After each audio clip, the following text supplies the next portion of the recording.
Hindi kami makikipag-areglo sa inyo. Kahit ilang milyong bangus pa ang idibon mo sa Malabon, hindi mo kakayaning ibigay ang ganito kalaking pera sa pamilya mo. Hayop ka talaga, attorney. Seems like you got what you wanted. That's what differentiates the powerful from the poor.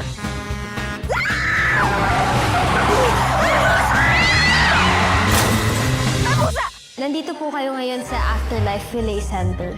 Dito po dumadaan lahat ng mga pumapanaw. Maaari namin kayong ibalik sa mundo ng mga buhay.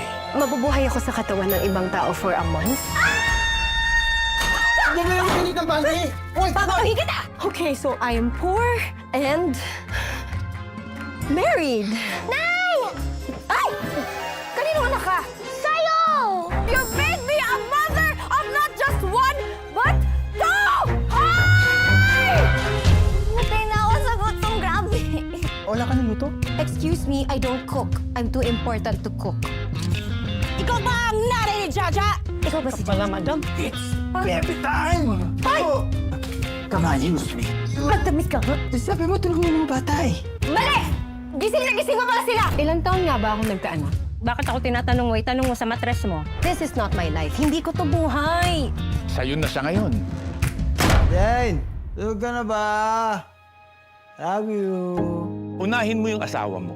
Pakisamahan mo siya ng mahusay. Ano? Pwede mo akong isultuin, wag misis ko. O, vitamins mo naman. Please, na. Paano yung mga bata? Jaja, mawawalan sila ng nanay ng biglaan.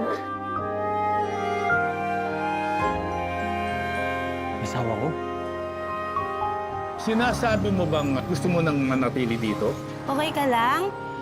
Ay, yung bata! Saan daw? Bakit namanan ni Justin ang sakit ko?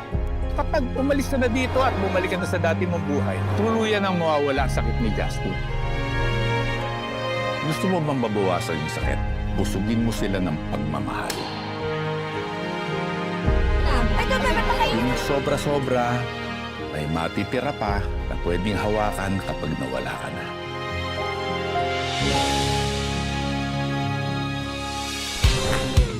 Sorry, vegan ako. Ako kabanatuan. Ako lukban. Alaminos ako. Ha? Já disponível.